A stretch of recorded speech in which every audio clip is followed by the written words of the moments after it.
ஆலயா cotton trending வேட்டிகள் ஷர்ட்டுகள்.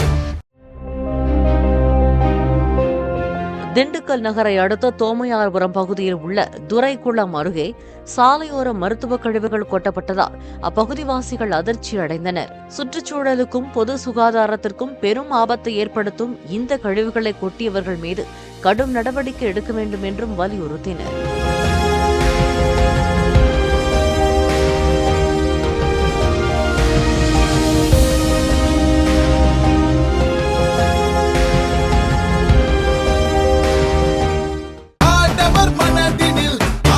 ஆலயா cotton trending வேட்டிகள் ஷர்ட்டுகள். Play store மற்றும் app ஸ்டோரில் இருந்து பாலிமர் செயலியை QR கோடு மூலம் பதிவிறக்கம் செய்யுங்கள். செய்திகளை உடனுக்குடன் பெறுங்கள்.